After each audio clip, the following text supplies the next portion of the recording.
Most people don't quit bad habits because they lack discipline or motivation. They quit and promise themselves it's the last time. They delete the app, they throw things away, they swear they are done wasting time, and yet a few hours later they find themselves right back where they started. This cycle doesn't happen because they are weak or incapable of change. It happens because their life stays exactly the same.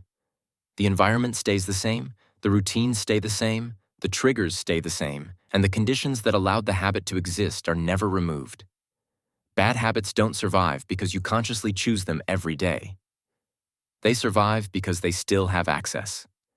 As long as the same conditions exist, the habit will always find a way back into your life, regardless of how strong your intentions feel in the moment. When a bad habit shows up, it is almost never random.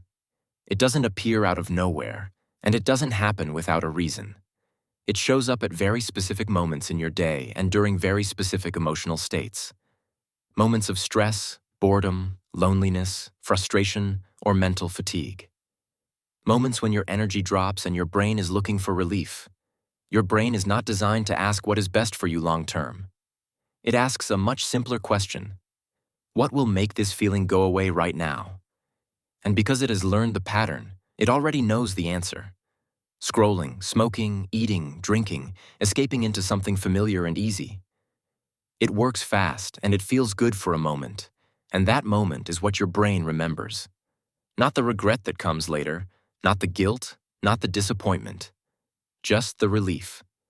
So the next time the same feeling appears, your brain repeats the same response automatically, not because you consciously chose it, but because it learned it over time. This is where most people make their first mistake. They assume the habit itself is the enemy, so they attack it directly.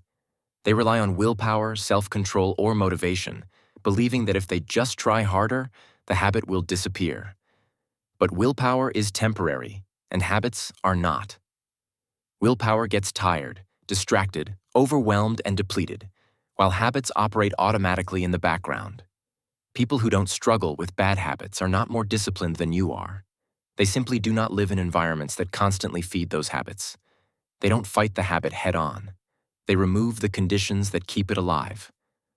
That single difference changes everything about how behavior actually shifts. Think about how many of your habits don't even feel like decisions anymore.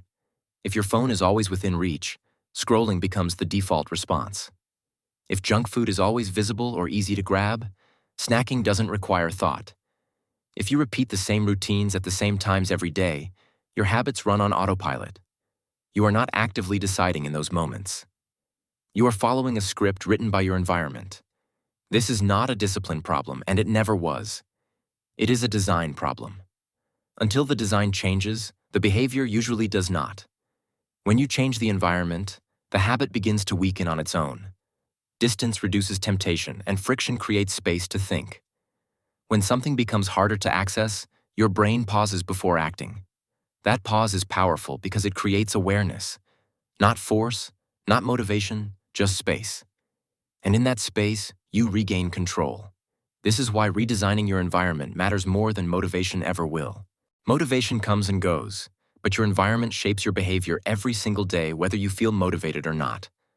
Another mistake people make is trying to remove a habit without replacing what it was covering. Every habit exists for a reason. It fills a gap such as stress relief, comfort, distraction, or escape. If you remove the habit but leave the gap empty, your brain will find something else to fill it. That is why people quit one habit only to replace it with another that looks different but serves the same purpose. Real change does not come from removal alone. It comes from redirection. You do not need perfection or extreme solutions. You need an alternative that provides relief without damage and does not require constant self-control. Many people believe that change requires dramatic action. They make extreme promises and big declarations. They say they are quitting forever or that everything will change starting tomorrow. It feels powerful in the moment, but it rarely lasts.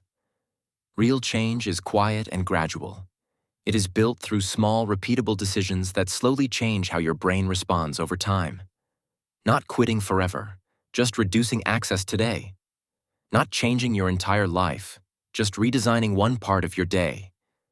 When small changes stack consistently, habits lose relevance and eventually stop controlling your behavior.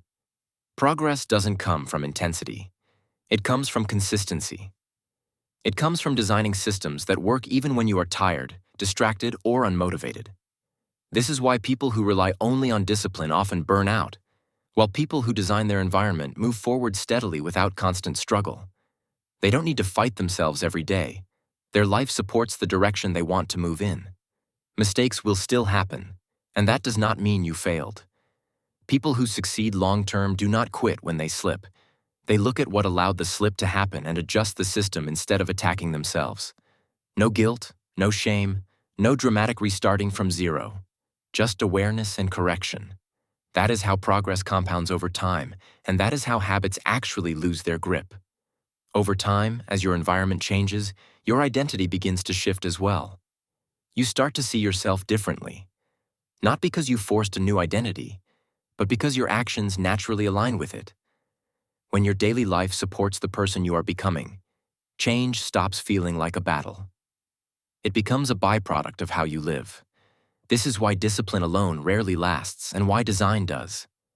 Discipline asks you to fight yourself every day. Design removes the need for the fight.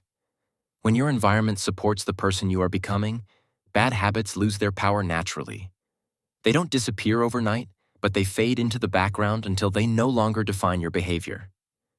This is what legacy mode is about. Not control, not force, not perfection. It is about living by design instead of living by default. It is about building a life where the right actions become easier and the wrong ones lose access. When you stop fighting yourself and start redesigning your life, change becomes sustainable. And that is how real progress is made.